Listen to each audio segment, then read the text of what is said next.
western New York, but if you're in the eastern part of upstate New York, or if you're in Vermont or New Hampshire, I'll be doing a couple of shows in Montreal. One with the best-selling author Douglas Murray, who has a terrific book, actually related to what we were talking about earlier on some of these Twitter storms and things, called The Madness of Crowds, the transgender fevers. If you misgender someone on Twitter, you're banished from public life.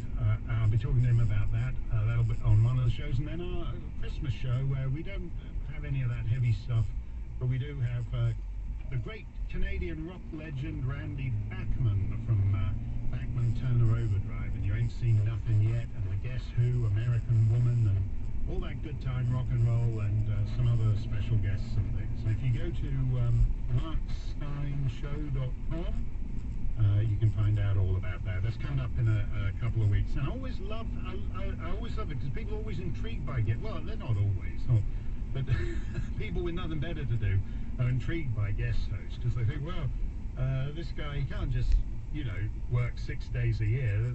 Well, I wonder what else he does when he's not coming down from the mountains to guest host. So they're always intrigued. That's it. You can find out about that marksteinshow.com. That'll be coming up in Montreal in a couple of weeks.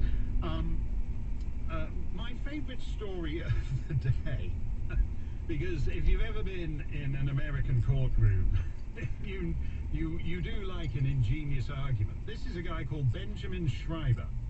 He was sentenced to life imprisonment, and he was at the Iowa State Penitentiary. He's a convicted murderer, and his argument is that he should have been released because he died 4 years ago. And what happened was he collapsed in his prison cell in 2015, and his heart stopped. And he had a do not resuscitate thing, because he didn't like being in prison. So his heart stopped, and he thought the one benefit of being dead was that he wouldn't have to stay in prison. But unfortunately, they did resuscitate him. So he technically died, but he was